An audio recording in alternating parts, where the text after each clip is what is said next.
Hello students, let's begin with today's lecture. So last previous lectures में अपन ने एक chapter चालू किया that is types of company and in which have already completed public company, private company, foreign company, government company and all much more type of companies. And today we going to start and also complete that is 1% company का revision. Mind you guys, ये हमने that is एक revision series शुरुआत करी है। सो मैं that is expect करता हूँ कि आपने एक बार ये चीज को कभी ना कभी थोड़े या फिर 1% बेसिस पे तो पढ़ा ही होगा। उसके बेसिस पे मैं इसको सिखा रहा हूँ सर, बट हमने अगर पढ़ा ही नहीं है, no doubt about it, you I make sure कि आपको अगर आपने पढ़ा भी नहीं होगा तो भी इसमें से you can take most out of it. ठीक है, so considering without wasting a single minute शुरुआत करते हैं आज के टॉपिक के साथ दैट इज 1% कंपनी। अभी गाइस मैंने देखो द डे 1 ऑफ लेक्चर आपको बताया था कि 1% कंपनी, देखो अगर टाइप्स ऑफ कंपनी बात करेंगे 3 प्रकार की कंपनी बताया जाता है, बट इन कैटेगराइज दो ही प्रकार की कंपनी होती है that is public company and private company. But sir 1% company भी तो होती है ना। सी 1% कंपनी भी होती है but that is not a third different type of a company on the basis. अगर आप देखोगे दैट इज दो प्रकार की कंपनी होती है, private company and public company. Sir फिर 1% कंपनी ये क्या है भला, चलो समझते हैं। सो दैट इज कंपनीज एक्ट 2013। ठीक है, तो कंपनीज एक्ट 2013 में ये कंसेप्ट को इंट्रोड्यूस किया था 1% कंपनी वाले। उसके पहले 1% कंपनी नामक का चीज कुछ था ही नहीं। ठीक है, कंपनीज एक्ट 2013 ये पहला कंपनी लॉ नहीं है, इसके पहले भी कंपनीज एक्ट था दैट इज कंपनीज एक्ट 1956। उसके पहले था कंपनीज एक्ट 1913। उसके पहले था कंपनीज एक्ट 1857। तो ये पिछले जितने भी सारे कंपनीज एक्ट थे उसके अंदर ओपीसी का जिक्र नहीं था। It was the expert committee में जे ईरानी कमिटी, इन्होंने सोचा कि कुछ एक नया कंसेप्ट इंट्रोड्यूस करते हैं जिससे बिजनेस करना बहुत आसान हो जाएगा in the company format of business. And in that case OPC का कंसेप्ट इन 2013 एक्ट में प्रोनाउंस किया गया था।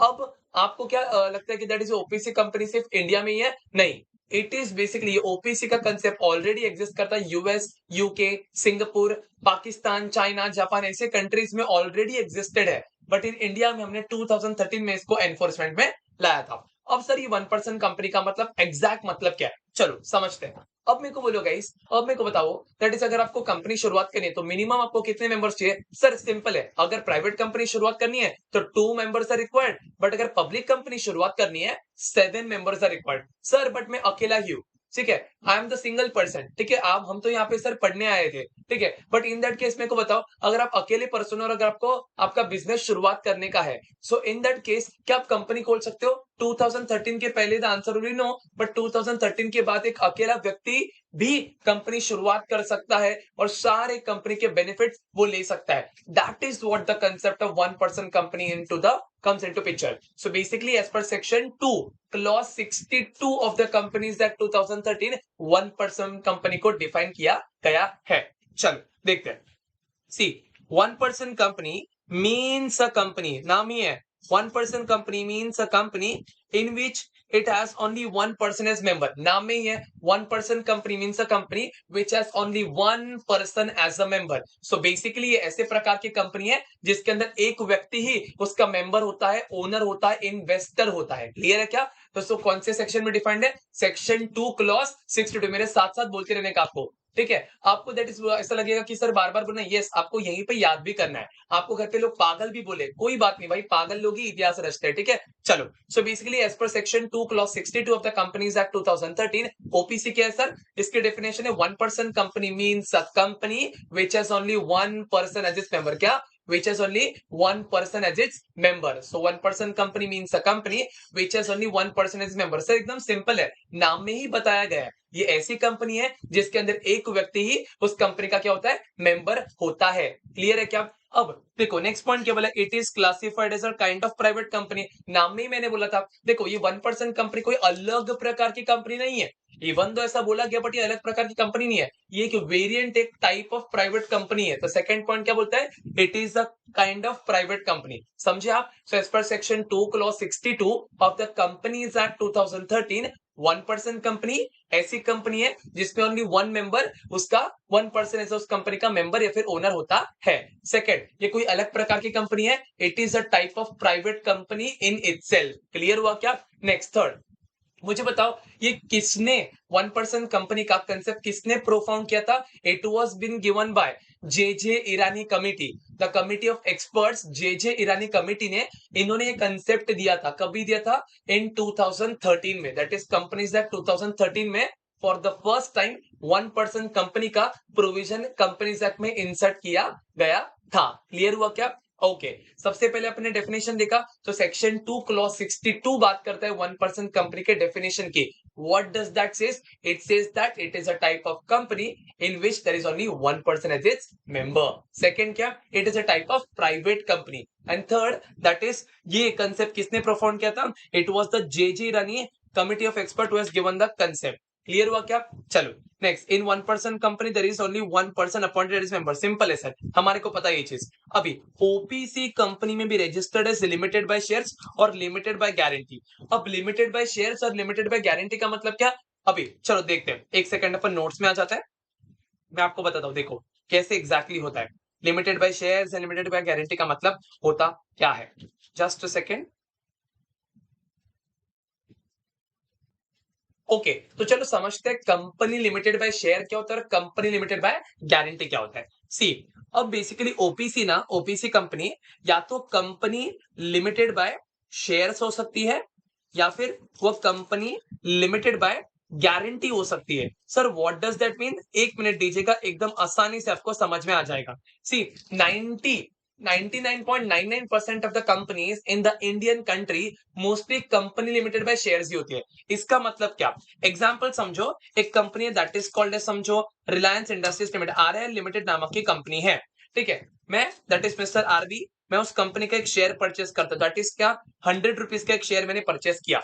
अब देखो पहले ऐसा हुआ करता था, शेयर्स का जो भी आपको अगर आप पैसा देते हो ना, आपको पूरा पैसा भरने की कोई दरकार नहीं होती थी। आपको दैट इज एप्लीकेशन मनी, आप तो दैट इज सारे कॉस्ट अकाउंटेंट्स, आपको पता होगा कि हम पैसा पूरा एक साथ नहीं देते, हम दैट इज पूरे उसको इंस्टॉलमेंट्स में देते हैं। एप्लीकेशन के वक्त थोड़ा पैसा, अलॉटमेंट के वक्त पैसा, फिर first call then final call. ठीक है, सो 100 में से मैंने ऑलरेडी पे करके रखा है 60 रुपीज। अब बाकी कितना है? The pending amount is ₹40। So in case तो मेरी लाइबिलिटी एज ए मेंबर कितनी रहेगी? So my liability will be limited up to the shares. मतलब अगर कंपनी को कितना भी नुकसान हो जाए तो कंपनी मेरे से कितना पैसा ले सकती है? क्योंकि मैं उस कंपनी का मेंबर हूं, मैंने शेयर परचेस किया तो मैं उस कंपनी का मेंबर हूं, correct? So in that case my liability shall be restricted up to the unpaid value on share. तो अनपेड वैल्यू ऑन शेयर कितना है? 40। So in any case company मेरे से सिर्फ और सिर्फ 40 रुपीज ही मेरे से क्या कर सकती है? रिकवर कर सकती है, because I am the owner of the company. So my liability shall be restricted up to the value of the share, that is called company limited by shares. So in that case जो भी इस company के owners है, share holders है, उनकी liability बस उतने तक ही होगी जितना उन्होंने शेयर के ऊपर अनपेड वैल्यू रखा है, तो उतना उनको पे करना पड़ेगा। क्लियर है? अब कंपनी लिमिटेड बाय गारंटी नाम की भी कंपनीज होती है। अब मेरे को बताओ कंपनी लिमिटेड में गारंटी का मतलब क्या? अब जब आप उस कंपनी में ना शेयर कैपिटल नहीं होता है, ठीक है, अभी उस कंपनी में समझो शेयर कैपिटल नहीं होता है, इट इज कंपनी लिमिटेड में गारंटी। तो उसमें क्या होता है? लोग उस कंपनी के शेयर होल्डर तो नहीं बन सकते क्योंकि उस कंपनी के पास शेयर ही नहीं है। अगर शेयर नहीं तो शेयर होल्डर कैसे बनेंगे? बट फिर भी हमारे को उस कंपनी के अंदर मालिक बनने का तो बन सकते हैं क्या? यस। अपन क्या करते हैं इन दैट केस, अगर ऐसे कोई कंपनी लिमिटेड में गारंटी है और उसमें अगर मेरे को ओनर बनना है तो मैं क्या करूंगा? मैं बोलूंगा ये कंपनी मैं तेरे को गारंटी देता हूँ, आई हे कंपनी में तेरे को गारंटी देता हूँ, that is I mister RB. अगर कंपनी को कुछ भी नुकसान होगा तो मैं आपको 1 लाख रुपए देता हूं, मैं गारंटी देता हूं। अगर कंपनी को कुछ भी नुकसान होता है तो मैं 1 लाख रुपए तभी पे करूंगा। सो मिस्टर आरबी ने 1 लाख बोला, समझो कोई मिस्टर एस है, उसने बोला कि मैं करूं क्या बोलूं मैं, मतलब उसने गारंटी दिया 5 लाख का। So in case of company limited by guarantee में क्या होता है? उसमें शेयर्स नहीं होते हैं, ठीक है, उसमें लोग क्या करते हैं? गारंटी देते हैं। अगर कंपनी को कुछ भी नुकसान होगा तो मैं 1 लाख दूंगा, 5 लाख दूंगा, 6 लाख दूंगा। सो अगर समझो कंपनी को एक्चुअली नुकसान हो जाता है, सो मैं मेरी लायबिलिटी कितनी होगी? Up to the that is value of guarantee given by me. अगर मैंने 1 लाख की गारंटी दी है तो कंपनी मेरे से 5 लाख रुपए नहीं, सिर्फ 1 लाख रुपया ही मांग सकती है। वो भी कभी मांग सकती है जब कंपनी को एक्चुअल लॉस होगा, कंपनी वाइंडिंग अप लिक्विडेशन में जाएगी, तभी मेरे से वो पैसा रिकवर किया जाएगा। I hope that is very much clear to you. Company limited by shares क्या होता है and company limited by guarantee क्या होता है। देखिए एक बार क्विकली रिपीट करता हूं, देखो कंपनी लिमिटेड बाय शेयर्स में क्या होता है? अगर कोई शेयर होल्डर कोई भी कंपनी का शेयर परचेस करता है तो उसकी liability shall be limited up to the amount which is unpaid on the value of shares. And nextly company limited by guarantee में क्या होता है? अभी कंपनी लिमिटेड बाय गारंटी में उसके मेंबर्स गारंटी देते हैं, मेंबर बनते हैं वो को गारंटी देते हैं in case if the company goes into liquidation और the company face losses, in that case I becoming the member of the concerned company will contribute up to 1 lakh rupees। तो उसकी guarantee is limited up to 1 lakh. अगर company को नुकसान कितना भी हो, मैं तो 1 लाख रुपए देने के लिए ही लायबल हूँ। क्लियर हुआ क्या? That is called company limited by guarantee. तो जितना गारंटी अमाउंट दिया उतना ही मैं पे ऑफ करूंगा। क्लियर है स्टूडेंट? सी एकदम कंसेप्चुअली चीजों को समझो, कोई भी दिक्कत नहीं आएगी। एंड इफ इन केस अगर आपको कुछ भी डाउट है, you can place into the comment section. If नहीं, that is we have a page on, that is Instagram channel पे पेज है, वहां पे जाके आप कमेंट डाल सकते, दैट इज हमारे तक रीच आउट कर सकते हो। Clear? And will resolve your doubt. ठीक है, तो अभी तक अपन ने क्या देखा सर? हम ओपीसी में, करेक्ट? तो ओपीसी सिर्फ दो प्रकार की हो सकती है, दैट इज तो कंपनी लिमिटेड बाय शेयर्स की हो सकती है या फिर कंपनी लिमिटेड बाय गारंटी की हो सकती है। क्लियर है क्या? अभी तक अपन ने क्या देखा सर? अभी तक अपन ने ओपीसी का डेफिनेशन देखा, जो कि सेक्शन 2 क्लॉज 62 के अंदर है। वो क्या बोलता है? OPC is a type of the company in which there is only one person as its member. Second अपन ने क्या देखा? Second, it is a type of private company. It is a type of a private company. ये क्या है? Type of private company है। Sir OPC एक अलग प्रकार से कोई कंपनी नहीं है, ये प्राइवेट कंपनी का एक वेरिएशन है, या फिर एक काइंड है, या फिर एक टाइप है। क्लियर हुआ क्या? चलो नेक्स्ट मुझे बताओ third concept. Third that is बहुत इंपॉर्टेंट, इसकी हिस्ट्री की बात करता है। ये कंसेप्ट को किसने दिया था? That is J Irani committee ने दिया था। कौन से ईयर में? 2013। डेफिनेटली ना, कंपनीज एक्ट 2013 में आया, तभी तो पहली बार ये कंसेप्ट आया था। नेक्स्ट, अब ओपीसी कंपनी दो प्रकार की हो सकती है। ओपीसी कंपनी अभी जस्ट किया, कितने दो प्रकार की हो सकती है? मेरे बोलने से पहले ही आप बोलो। It can either be by company limited by shares, और it can be company limited by guarantee. ये दो प्रकार की ही हो सकती है। I hope that is very much clear to you all. Clear है क्या? अभी आप लोगों के मन में ना बहुत एक क्वेश्चन आता होगा, ठीक है? क्या सर? देखो बेसिकली अगर सर ये 1% कंपनी है, हाँ ये 1% कंपनी है, जिस मतलब एक व्यक्ति है उसको बिजनेस शुरुआत करने का है, तो उसने क्या कंपनी बना करके अपने बिजनेस शुरुआत करे, बराबर? एक पर्सन की कंपनी है। अगर समझो पर्सन मर गया तो कंपनी बंद। पर आपने कैरेक्टरिस्टिक्स आप बोल रहे हो, perpetual succession, that is member में कम एंड मेंबर में गो। कंपनी कभी मर नहीं सकती, इसलिए इस कंसेप्ट के अंदर एक क्लॉज ला के रखा है, that is called as a nominee clause. इसके अंदर क्या होता है ना, देखो एक पर्सन मेंबर होता है, समझो mister A is the member of the company, ठीक है? बट हमारे सबको पता है कि हमारी ना डेथ सर्टेन है। Life is uncertain, death is certain, हम लोग कभी ना कभी तो मरने वाले हैं। इसलिए लॉ ने एक प्रोविजन ला करके रखा है कि आप जब कंपनी को इनकॉर्पोरेट करोगे, ओपीसी कंपनी को बनाओगे, तभी आपको आपके एक नॉमिनी का नाम सबमिट करना पड़ेगा, जो उस कंपनी का नॉमिनी बनने के लिए रेडी। सर नॉमिनी मतलब क्या? जब मिस्टर ए की मृत्यु हो जाएगी, या फिर ये mister A incapable to contract बन जाएगा, इन दैट केस उसके बिहाफ पे, मतलब जब वो मेंबर की पोजीशन से निकल जाएगा, तब उसका नॉमिनी मेंबर बन जाएगा। क्लियर है क्या? So in that case mister A is the 1% company का मालिक, दैट इज वो मिस्टर ए जो कंपनी का मेंबर है, ओनर है।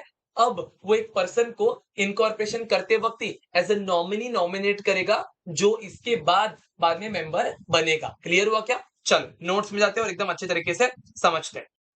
ओके, सो प्रॉपर्ली समझते हैं अपन। अभी नोट्स में एक बार ध्यान देते हैं और अच्छी तरीके से कंसेप्ट एकदम अच्छे से देख लेते हैं। However, the memorandum of OPCC, there is two important document for the purpose of incorporation of company, that is MOA and AOA. आप सबको पता होगा memorandum of association is the most important document of the company, इसको charter document के नाम से भी जाना जाता है, ठीक है? एमओए के अंदर ना, एमओए के अंदर 6 क्लॉज होता है।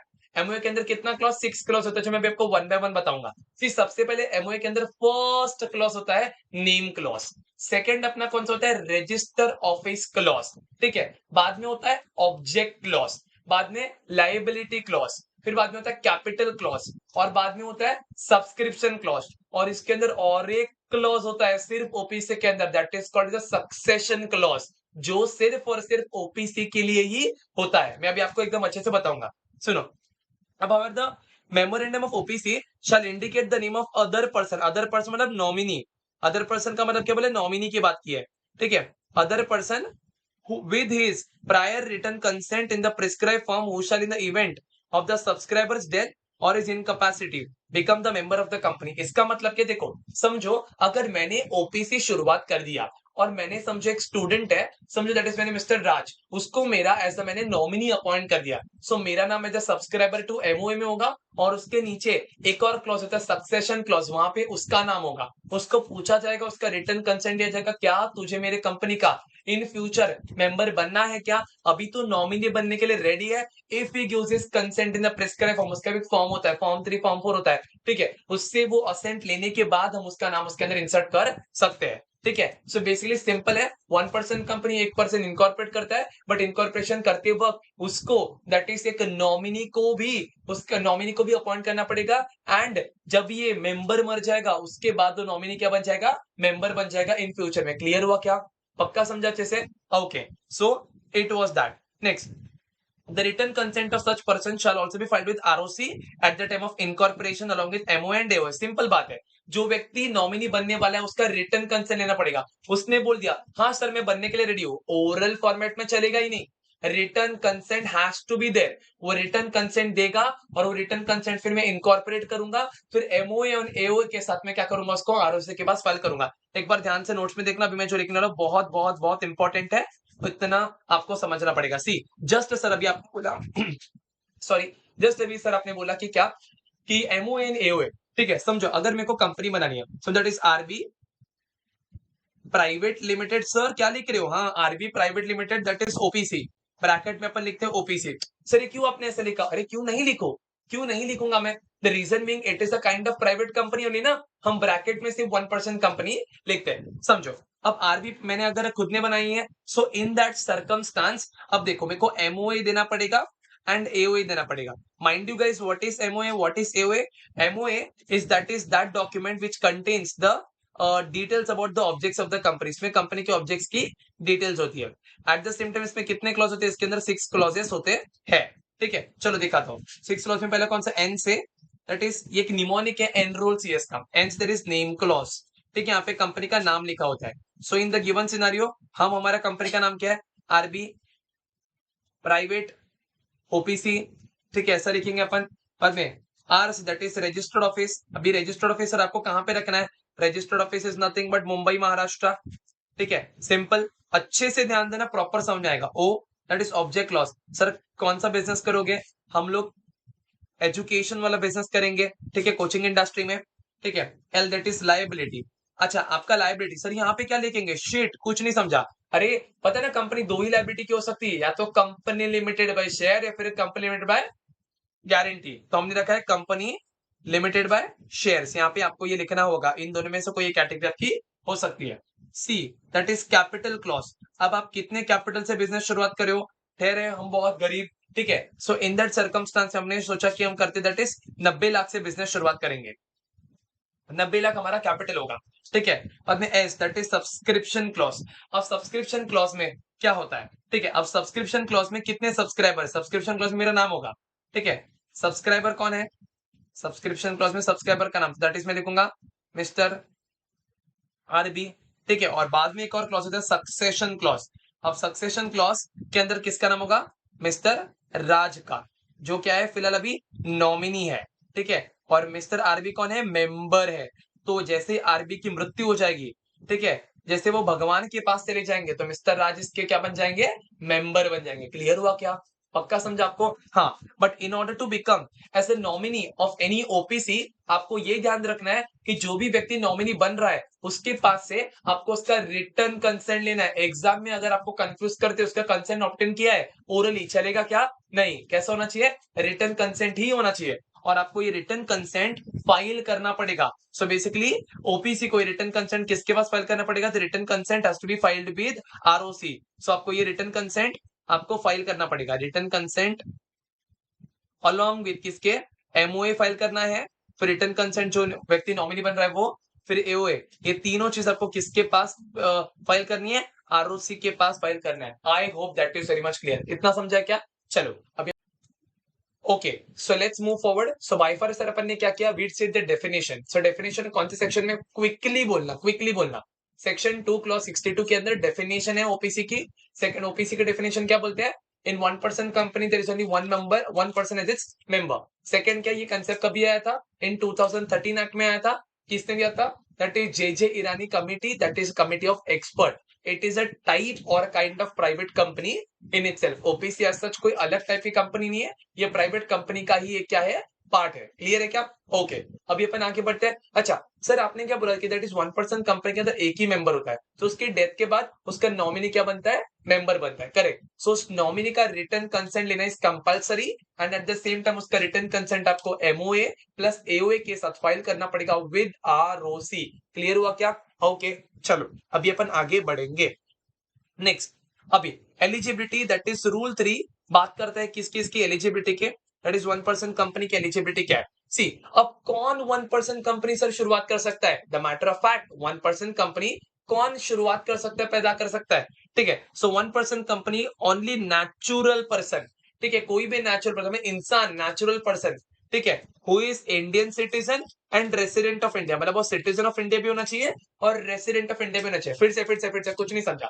रूल 3 बात करता है एलिजिबिलिटी फॉर इनकॉर्पोरेटिंग ओपीसी, तो एक नेचुरल पर्सन होना चाहिए, एट द सेम टाइम वो सिटीजन ऑफ इंडिया भी होना चाहिए एंड रेसिडेंट ऑफ इंडिया भी होना चाहिए। मतलब कोई कंपनी शुरुआत कर सकती है, सो आंसर इज नो, इंसान ही होना चाहिए, natural person, resident of India and citizen of India ही होना चाहिए। अब मेरे को बताओ सर, रेसिडेंट ऑफ इंडिया का यहाँ पे कुछ कंडीशन है क्या? यस। अभी आपने देखो पहले ना, ये रेसिडेंट ऑफ इंडिया आपके मॉड्यूल में भी देखो, रेसिडेंट ऑफ इंडिया के लिए कितना डेज दिया है? 182 डेज, बट अभी वो कट करके हो चुका है 120 डेज। अभी जो करंट लिमिट है as per new recent amendment laws, that is 120 days है। ठीक है, तो please make the changes. See, मैं ना the most prominently my target audience is the people who do self study, so I would like to make you aware that इसके देखो module के अंदर ना अमेंडमेंट्स ना पोस्ट कभी कभी नहीं होती है, बट आपके ना क्लैरिफिकेशन नोट में वो आ जाता है। सो उसके ना बाजू में लिख देना अमेंडेड नाउ 120 डेज, मतलब कोई भी व्यक्ति पिछले साल में, तो कोई भी व्यक्ति पिछले साल में, दैट इज अगर 120 दिन या फिर उससे ज्यादा अगर इंडिया में रहा है, तो उसको अपन क्या बोलेंगे? रेसिडेंट ऑफ इंडिया बोलेंगे। ठीक है, सो अगर आपको ओपीसी स्टार्ट करनी है तो आपको नेचुरल पर्सन होना जरूरी है, आपको रेसिडेंट ऑफ इंडिया भी होना पड़ेगा, विच इज 120 डेज नाउ। पहले 182 डेज हुआ करता था, now it is 120 days. So natural person, resident of India, citizen of India, अगर ये तीनों कंडीशन सेटिस्फाई तो आप ओपीसी बना सकते हो। क्लियर हुआ क्या? चलो, कौन से रूल में बोला? रूल 3। कौन से रूल में बोला? रूल 3 में बोला है। क्लियर है क्या? रूल 3 में बोला है एलिजिबिलिटी क्राइटेरिया।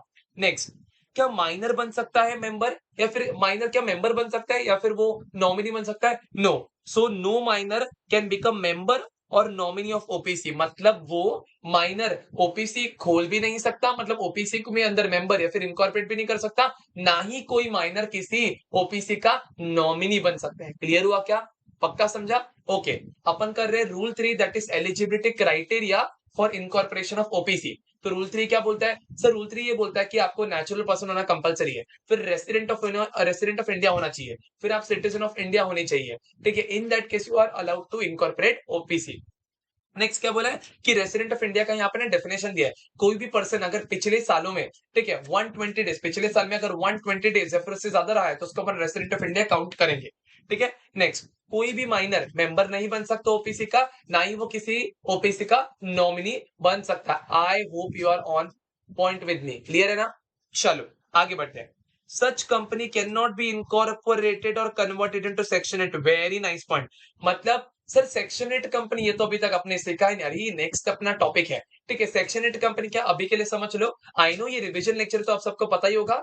ठीक है, सेक्शन 8 कंपनी मतलब ऐसी company, the company which is being incorporated with charitable objects. ये कौन सी कंपनी है? ये चंदा वाली कंपनी है। ठीक है, ये क्या करते हैं? डोनेशन से कंपनी चलती है, एट द सेम टाइम इनका ऑब्जेक्ट प्रॉफिट मोटिव का नहीं होता, चैरिटी का होता है, एनजीओ एनपीओ जिसको अपन बोलते हैं। सो ओपीसी आप बनाते हो तो ओपीसी सिर्फ और सिर्फ बिजनेस करने के लिए बनाया गया है, वो भी कौन सा? प्रॉफिटेबल बिजनेस करने के लिए आप ओपीसी बना सकते हो। आप दैट इज बोलते हैं ना कि आप फिलांथ्रोपिस्ट बिजनेस या फिर बेसिकली आप चैरिटी पर्पस के लिए आप ओपीसी खोल नहीं सकते। तो ओपीसी सिर्फ और सिर्फ प्रॉफिटेबल कंपनी हो सकती है, नाइदर ओपीसी आप सेक्शन 8 कंपनी बना सकते हो, आप बाद में उसको कन्वर्ट भी सेक्शन 8 में कर नहीं सकते। क्लियर हुआ क्या?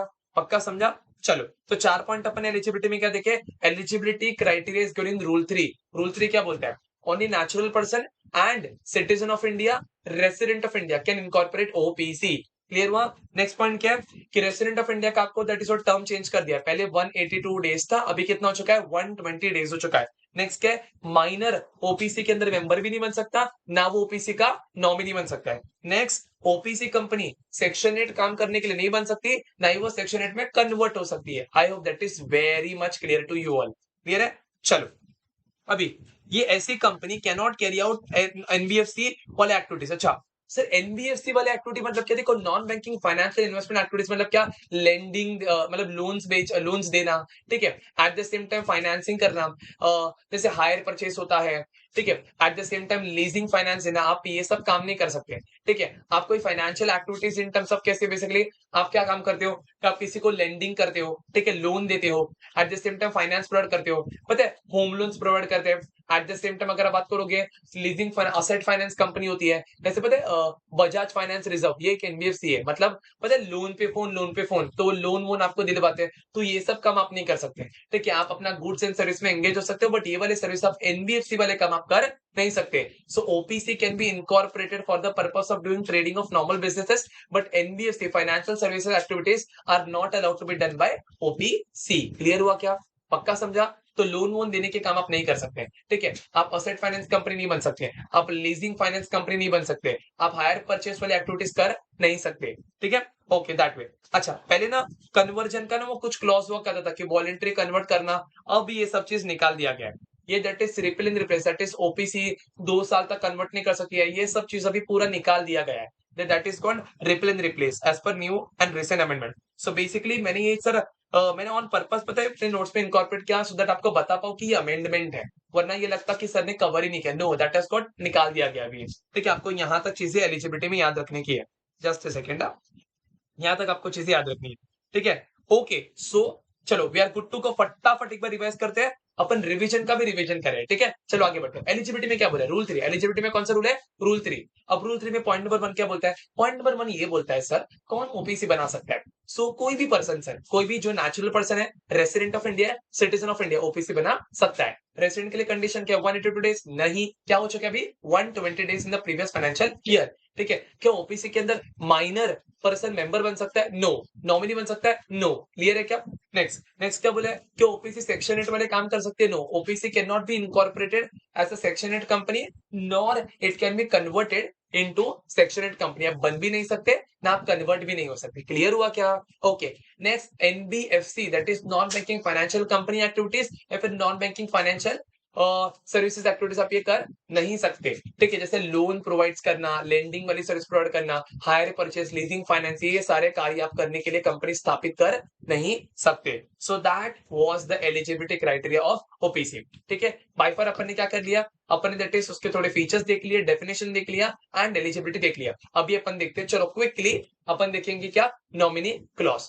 चलो let's start with the next clause, that is nominee. अभी अपन नॉमिनी प्रोविजन कर, देखो अभी तक अपन ने 1% कंपनी का बहुत अच्छे से चीज कर लिया, अब देखेंगे अपन नॉमिनी वाला चीज। चलो, अब अभी अपन सेक्शन 3 सब सेक्शन में बात करते हैं। अच्छा, इसका रूल भी सर 3 है, सेक्शन भी 3 है, यस इसका रूल भी 3 है एंड इसका सेक्शन भी 3 है, ठीक है। The provision to section 3 sub section 1 provides that MOA of OPC shall indicate the name of other person as a nominee। मैंने आपको पहले ही बताया, पहले मतलब देखो अभी फिर से एक बार आपको बता देता हूँ। I want you guys to be very much confident by the end of this lecture with OPC provision. देखो देखो देखो, ये कंपनी का अपने एमओए बनाया था, इसके अंदर देखो हमने एक सक्सेशन क्लॉज ऐड करके हम अदर पर्सन का, my student that is mister Raj, हमने उसका क्या कर दिया था? नाम इंसर्ट कर दिया। उसने रिटर्न में लिख के बोला सर मेरे को बना दो, क्या बना दो? मेरे को आपके कंपनी का नॉमिनी बना दो। तो मिस्टर राज का नाम भी हमने हमारे कंपनी के किसमें? एमओए के अंदर इंसर्ट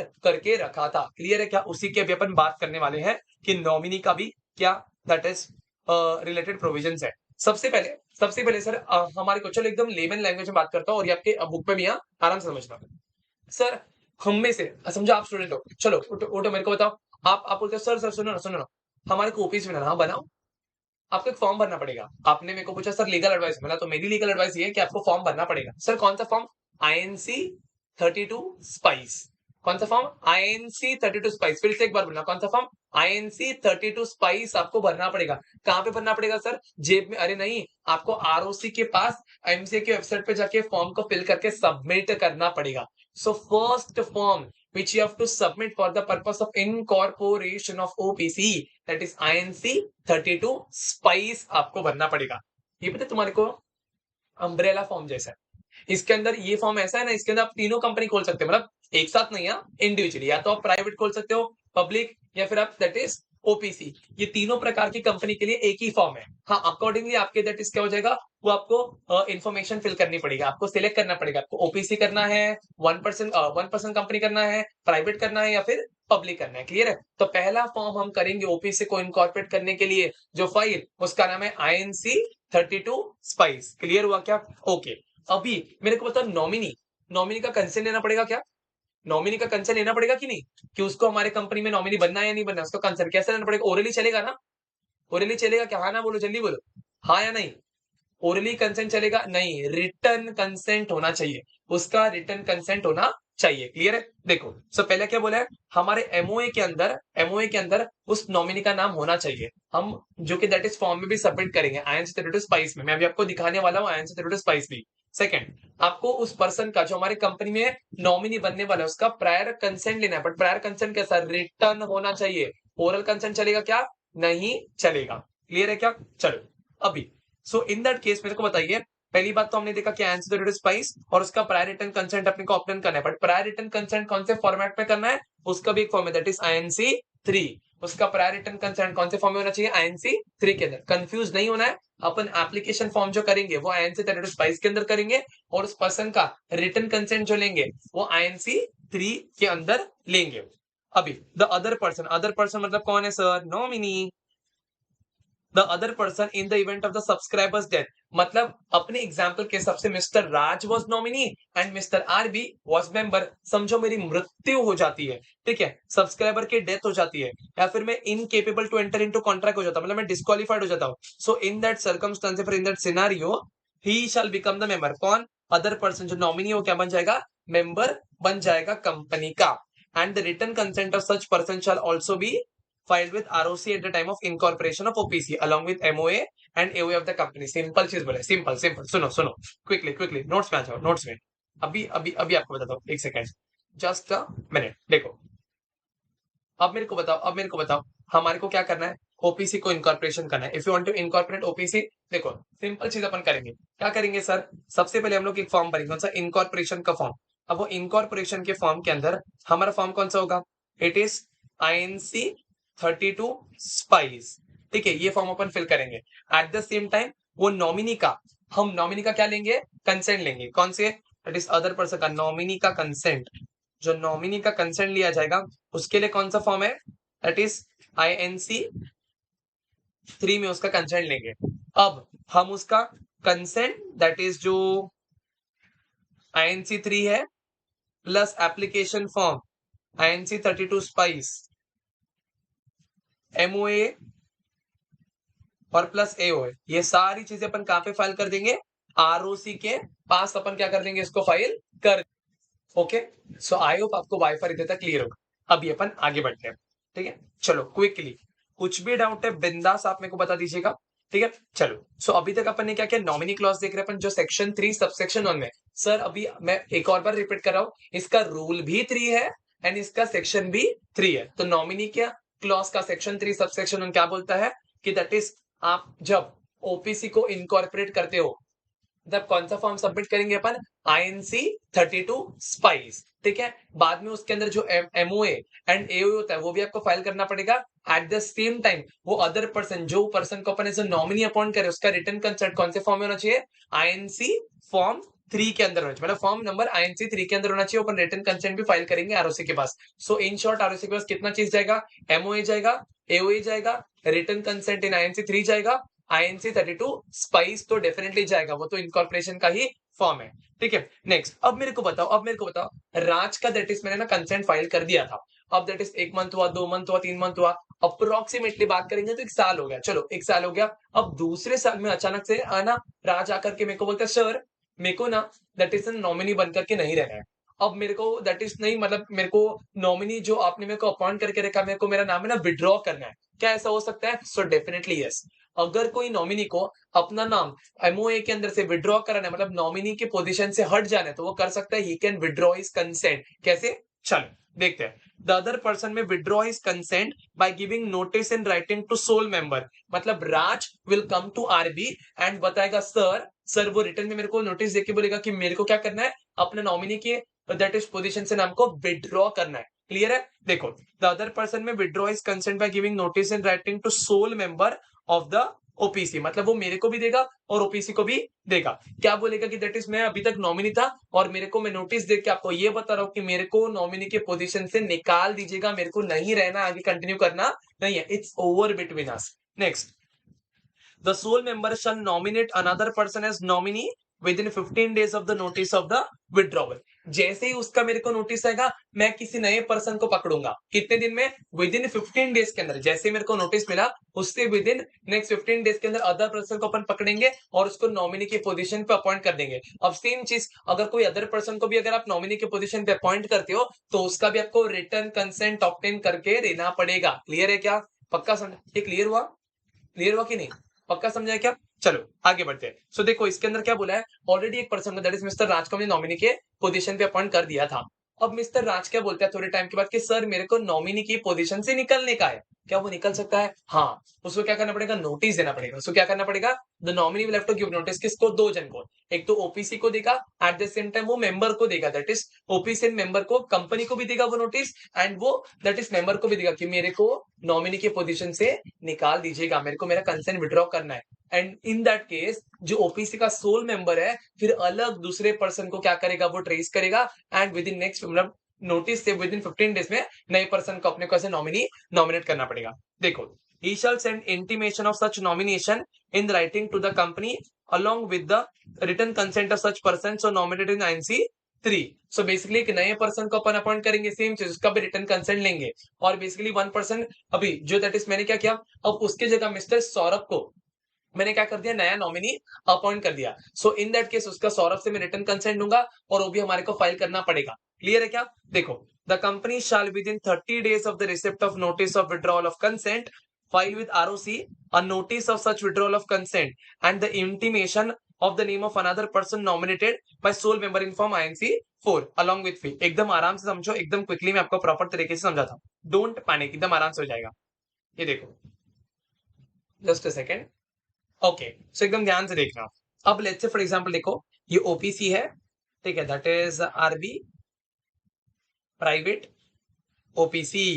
इसका एक सोल मेंबर का नाम है, दैट इज मेंबर है, सोल मेंबर, उसका नाम है अपना that is mister RB, mister RB. Next that is जो नॉमिनी अपना करंट नॉमिनी है, that is mister Raj, is जो अपना नॉमिनी है, ठीक है। अभी क्या हो गया, दैट इज ये भी 1 ईयर तक ये सब चीज चला। अब उसके बाद राज ने क्या कर दिया? सोल मेंबर को नोटिस दे दिया। अब नोटिस देके उसने एक नोटिस कंपनी को भी दिया एंड एक दैट इज मेरे को भी दिया, और क्या बोला कि sir I wanted to get withdraw. उसको खुद को क्या करने का है? विड्रॉ करने का है फ्रॉम नॉमिनी पोजीशन, तो उसको निकलने का है। सो उसने नोटिस किसको दिया? A, notice has been given to company, and B, the notice has been given to the sole member. अब उसके बाद इसके बाद ये सोल मेंबर दैट इज मैं क्या करूंगा, तो जैसे ही नोटिस मिला उससे विद इन 15 डेज में, उससे विद इन 15 डेज के अंदर एक नए पर्सन को we will be appointing in the place of nominee. ठीक है, तो ये राज चला गया। ठीक है, अभी मेरे को बताओ विद इन 15 डेज में अपॉइंट करने का है, तो समझो मिस्टर सौरभ आया। ठीक है, उसने क्या बोला कि सर मैं अगर आप नॉमिनी ढूंढ रहे हो तो मैं नॉमिनी बनने के लिए रेडी हूँ। तो उसके पास से भी रिटर्न कंसेंट आपको लेना पड़ेगा। तो रिटर्न कंसेंट कौन से फॉर्म में होता है? दैट इज INC 3 के अंदर उसके पास से भी रिटर्न कंसेंट ऑब्टेन कर लिया जाएगा। क्लियर हुआ क्या? तो ये होगा। ठीक है, उसके बाद आपको ये फाइल करना पड़ेगा किसके पास? आरओसी के पास। तो आरओसी के पास विद इन 30 डेज के अंदर आप क्या करोगे? यहाँ से विद इन 30 डेज के अंदर आपको क्या करना पड़ेगा? कंपनी को, आरओसी को क्या बताना पड़ेगा? एक कि दैट इज हमने INC 3 के अंदर हम रिटर्न कंसेंट देंगे, और नेक्स्ट INC 4 में मतलब हम बताएंगे उनको कि दैट इज INC 4 में बताएंगे हम लोग दैट इज की पहले वाले पर्सन को चेंज करके नए वाले पर्सन को हमने क्या कर दिया है? नॉमिनेट कर दिया है as the new nominee. Clear हुआ क्या? पक्का समझे अच्छे से आपको? देखो फिर से एक बार रिपीट करता हूँ, इसमें क्या हो रहा है? नॉमिनी चेंज हो रहा है। तो नॉमिनी ने जिस दिन नोटिस दिया, जैसे सोल मेंबर के पास नोटिस आ गया, वो क्या करेगा? नेक्स्ट 15 डेज के अंदर किसी नए पर्सन को अपॉइंट कर देगा एज द नॉमिनी। ठीक है, प्लस उससे उसका रिटर्न कंसेंट ले लेगा। अब जैसे हमने क्या, कितने दिन में? 15 डेज में। पुराने वाले ने जैसे नोटिस दिया कि मेरे को निकलने का, उससे विद इन 15 डेज में आपको नए वाले को अपॉइंट करना है, उसका रिटर्न कंसेंट भी ऑब्टेन कर लेना है। अभी रिटर्न कंसेंट और चेंज का form, that is INC 4 is a change का फॉर्म। ठीक है, कि पहले राज था, अभी कौन बन गया? सौरभ। तो INC 4 प्लस INC 3 आपको किसके पास फाइल करना पड़ेगा? ROC के पास फाइल करना पड़ेगा 30 डेज के अंदर। क्लियर हुआ क्या? पक्का समझा आपको? चलो अभी अपन आगे बढ़ते हैं। ओके, सो बेसिकली देखो यहाँ पे क्या बोला है the company shall with in 30 days of the receipt of notice, मतलब जैसे ही राज ने नोटिस दिया था, with in 30 days of receipt of notice the withdrawal of consent file with ROC a notice of such withdrawal of consent and the intimation of name of another person nominated by sole member in form INC 4 along with fee। इसका एकदम simple मतलब जैसे हमने देखा, देखो sole member ने क्या किया, जैसे उसको नोटिस आया, राज ने क्या बोला कि I do not wanted to continue as a nominee, ठीक है, जैसे उसने नोटिस दे दिया, उसके सोल मेंबर ने क्या किया, उससे विद इन 15 डेज के अंदर किसी नए पर्सन को ढूंढ के बोल दिया कि भाई चलो मिस्टर सौरभ इज द नया person who will become the new nominee for OPC. उसका रिटर्न कंसेंट भी आईएनसी 4 हमने ऑब्टेन करके रख दिया। ओके, अब कंपनी क्या करेगी, कंपनी विद इन 30 डेज के अंदर जब से वो दैट इज उसने पुराने वाले ने अपना नोटिस दिया था कि मेरे को कंटिन्यू नहीं करना है, वहां से 30 डेज के अंदर क्या कर देगी, आईएनसी 4 भी फाइल कर देगी। आईएनसी 4 में ये बोलते हैं कि पुराना नॉमिनी दैट इज राज जा चुका है, नया नॉमिनी दैट इज सौरभ आ चुका है, प्लस सौरभ का रिटर्न कंसेंट भी तो फाइल करना पड़ेगा ना। सो आईएनसी 4 प्लस आईएनसी 3 आपको दैट इज कंपनी क्या कर देगी, 30 डेज में फाइल कर देगी किसके पास, आरओसी के पास। एंड आरओसी विदाउट फीस कोई कुछ काम नहीं करता, दैट इज अलोंग विद आपको प्रिस्क्राइब फीस देना पड़ेगा। क्लियर हुआ क्या? चलो आगे बढ़ेंगे। अभी तक अपन ने क्या देखा, क्विकली मैं आपको रिवीजन करा देता हूं एंड फिर we are good to go ahead. देखो नॉमिनी क्लॉज में क्या बोला, अब जब भी दैट इज हम लोग ओपीसी इनकॉर्पोरेट करते एक फॉर्म भरते दैट इज आईएनसी 32 स्पाइस अपन फिल करके आरओसी के पास फाइल करते हैं along with memorandum of association, articles of association. MOA के अंदर एक एडिशनल क्लॉज होती है दैट इज नॉमिनी क्लॉज, उसके अंदर आपको नॉमिनी का भी दैट इज डिटेल से नाम मेंशन करना पड़ेगा। जब that is sole member that is अगर मेरी मृत्यु हो जाएगी तो वो नॉमिनी क्या बनेगा, इस दैट इज ओपीसी का मेंबर बन जाएगा। ठीक है, अब मेरे को बताओ उसका कंसेंट, नॉमिनी का कंसेंट चाहिए होता है क्या, डेफिनेटली यस, नॉमिनी का कंसेंट इज इंपॉर्टेंट एंड उसका कंसेंट कैसा चाहिए होगा, रिटर्न कंसेंट इज मैंडेटरी। अपन उसका ओरल कंसेंट नहीं, रिटर्न कंसेंट ही हमारे को चाहिए होगा। ठीक है, नेक्स्ट अगर समझो नॉमिनी सोल मेंबर को आके बोलता है भाई मेरे को दैट इज नॉमिनी की पोजीशन से जाने का है, मेरे को आगे कंटिन्यू नहीं करने का है, तो जैसे उसने सोल मेंबर को बोला उससे विद इन 15 डेज के अंदर ये सोल मेंबर किसी और नए पर्सन को ट्रेस करके उसको एज अ नॉमिनी के लिए नॉमिनेट करेगा और प्लस उसका रिटर्न कंसेंट आईएनसी 3 के अंदर ऑब्टेन कर लेगा, क्योंकि नया पर्सन है तो उसका कंसेंट लेना पड़ेगा रिटर्न। ये हो गया। चलो अब जैसे ही पुराने वाले ने क्या बोला था सोल मेंबर वाक्य मेरे को कंटिन्यू करना है, वहां से 15 डेज में से नए पर्सन को तो लेकर आ गया। अभी ये कंपनी क्या करेगी, कंपनी बोलेगी भाई चेंज हो गया। अब चेंज तो हुआ ना कि दैट इज पहले कोई और नॉमिनी था अभी कोई और नॉमिनी, तो कंपनी को विद इन 30 डेज के अंदर, पर 30 डेज कहां से काउंट करने का, जिस दिन पुराने वाले नोटिस दिया था ना, पुराने वाले नॉमिनी ने नोटिस दिया था कि मेरे को कंटिन्यू नहीं करना है, वहां से 30 डेज के अंदर कंपनी को क्या करना पड़ेगा, कंपनी को 30 डेज के अंदर फाइल करना पड़ेगा आरओसी के पास इंफॉर्मेशन, बोलना पड़ेगा आईएनसी 4 ये बताता है कि दैट इज चेंज हो चुका है, पहले नॉमिनी ये था अभी नॉमिनी ये बन चुका है, अलॉन्ग विद नए वाले नॉमिनी का कंसेंट भी आपको सबमिट करना पड़ेगा। आई hope that is very much clear. Clear हुआ क्या, पक्का समझा? चलो अभी अपन आगे पढ़ेंगे और देखते हैं इसके बेनिफिट्स। अब 1% कंपनी के बेनिफिट्स क्या क्या है मेरे को आप ही बताओ। ये एक कंसेप्ट है ना, ये कंसेप्ट ये रेवोल्यूशनरी कंसेप्ट है। अब रेवोल्यूशनरी कंसेप्ट का मतलब क्या, ये ओपीसी जैसा प्रोविजन पहले हुआ करता था ही नहीं। ठीक है, companies act 1857, companies act 1913, companies act 1956, इन तीनों प्रेसिडिंग्स एक्ट के अंदर it was not even in existence. It was for the first time in companies act 2013 this concept was brought into force. So ये कंसेप्ट है, revolutionary concept है।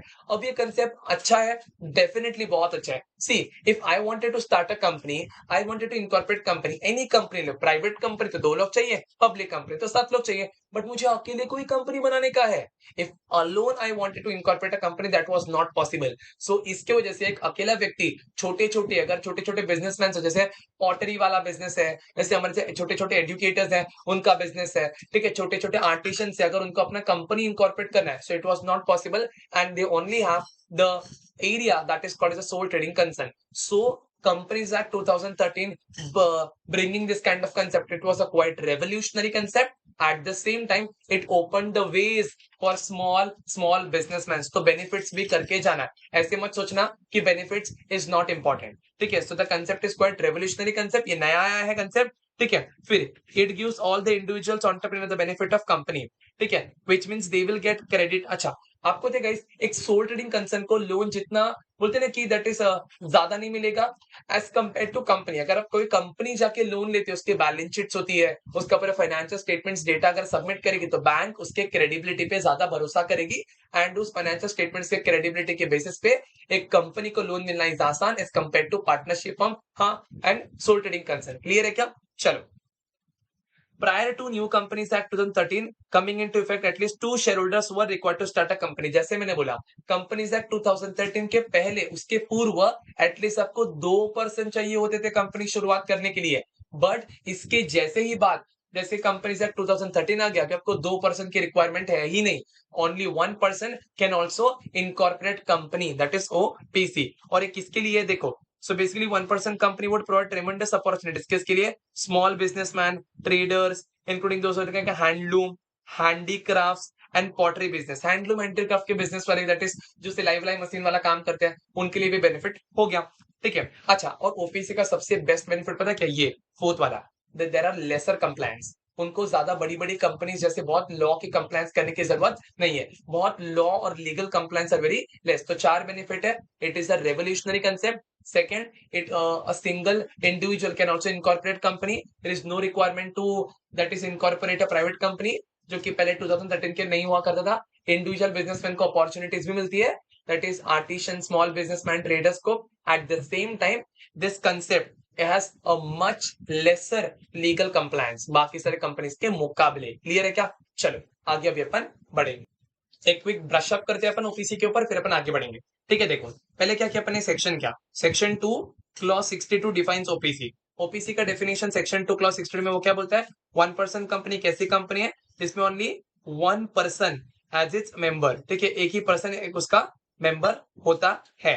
Next, it is a type of private company. ये type of private company होती है, कोई अलग प्रकार की एज सच कंपनी नहीं होती, but no doubt it is a variant of private company in itself. ठीक है, next that is a committee. ये कौन से कमिटी ने कंसेप्ट को प्रोफाउंड किया था? It was introduced in the year 2013 and the committee which has propounded this concept is J Irani committee, that is committee of expert.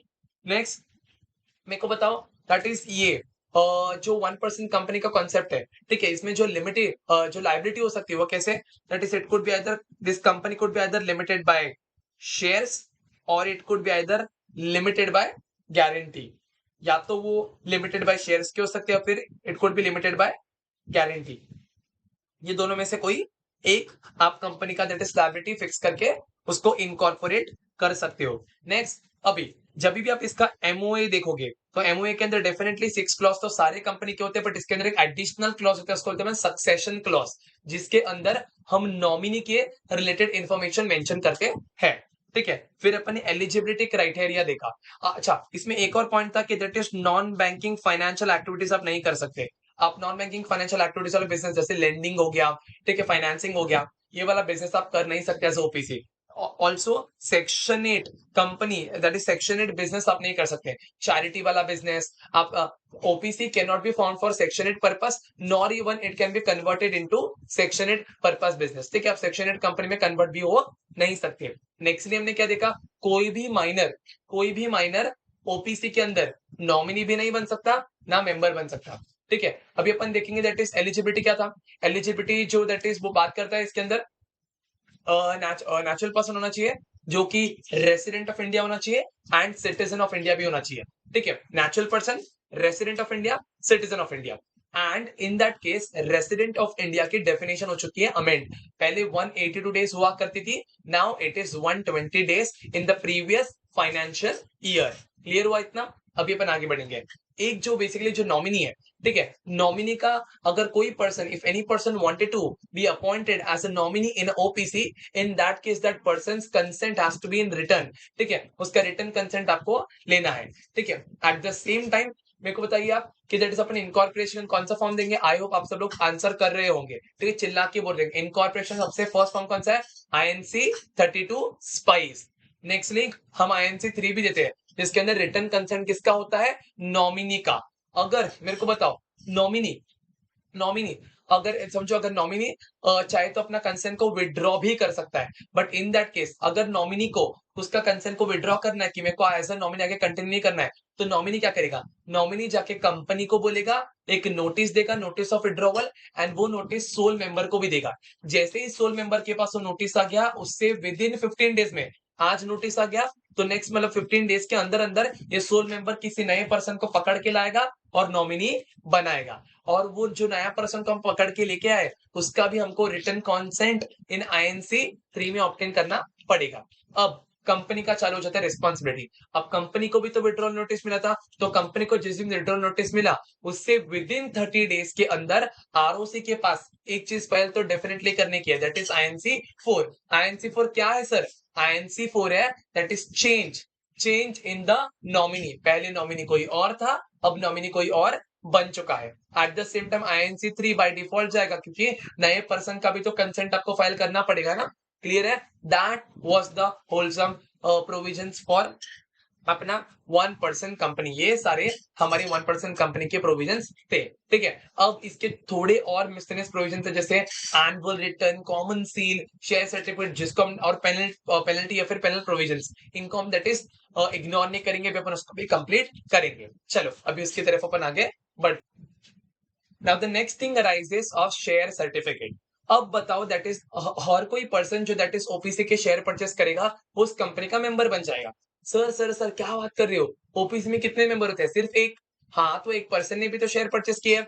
ठीक है, सो इन दैट केस उसको भी तो शेयर सर्टिफिकेट देना पड़ेगा। So in the given case share certificate shall be, देखो share certificate के ऊपर सील होना चाहिए and it must be sign.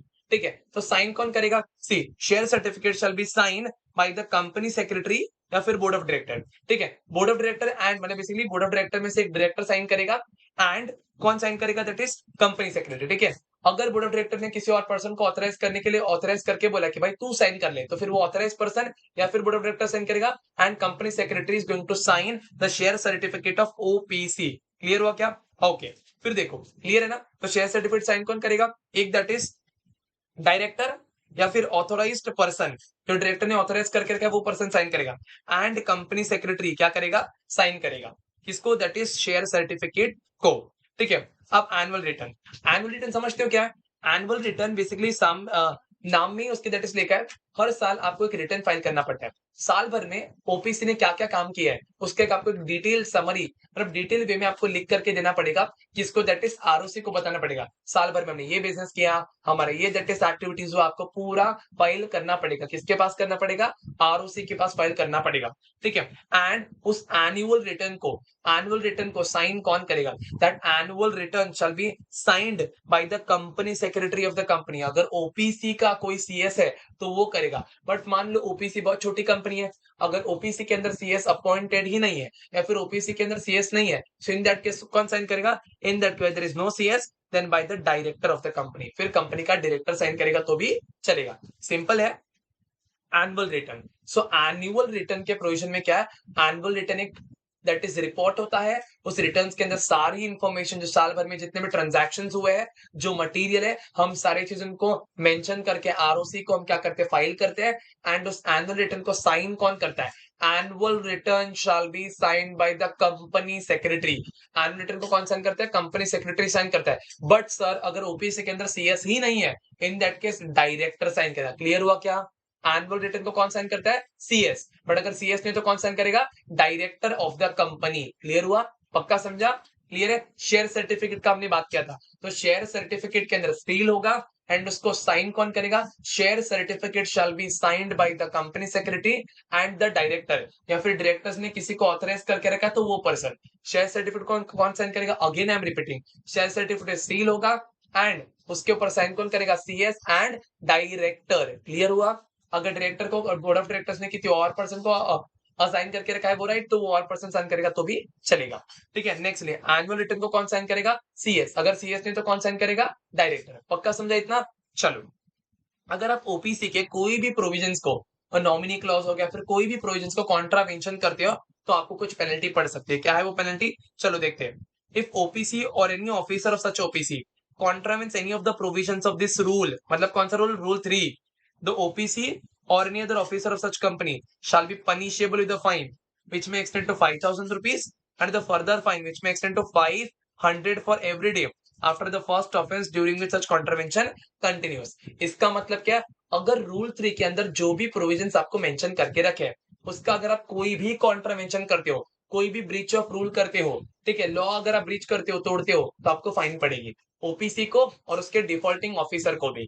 So OPC को और उसके डिफॉल्टिंग ऑफिसर को मिनिमम फाइन कितने की पड़ सकती है, 5,000 रुपीज की पड़ सकती है। बट समझो आज डिफॉल्ट हो चुका है, आपको पता है क्या, एनुअल रिटर्न फाइल करने का दिन है, ठीक है, या फिर बेसिकली आपने बात कर लो, दैट इज आपने नॉमिनेशन क्लॉज में कुछ ब्रीच कर दिया है। सो नॉमिनेशन क्लॉज में आपने कुछ ब्रीच कर दिया और आपको पता है कि ये डेज सरपास हो चुके हैं, अभी तक अपने को फाइलिंग कर देनी चाहिए थी, आपने उस दिन डिफॉल्ट कर दिया, तो आपको 5,000 की पेनल्टी तो पड़ेगी। बट डिफॉल्ट होने के बाद भी आप कंटिन्यूली वैसे डिफॉल्ट में बिजनेस करते जा रहे हो, करते जा रहे हो, करते जा रहे हो, तो आपको डेली डेली की एवरीडे की 500 रुपए की फाइन पड़ सकती है, पर डे 500 रुपीज, जब तक आप उस डिफॉल्ट को मिटा नहीं देते, जब तक उस डिफॉल्ट को आप मेड गुड नहीं कर देते, तब तक आपको 500 रुपीज पर डे पेनल्टी पड़ती रहेगी। फिर क्लियर हुआ क्या? So 5,000 rupees penalty minimum and which may extend to 500 rupees for every day up to the default continues. Clear हुआ? पक्का समझा जैसे? चलो, सो ये था पेनल्टी प्रोविजन तक का चीज, ठीक है। अभी तक अपन ने सारे प्रोविजंस देख लिए ओपीसी का, अच्छे से इसको रिवाइज करिएगा एंड डू वेल, ठीक है। चलो मिलते हैं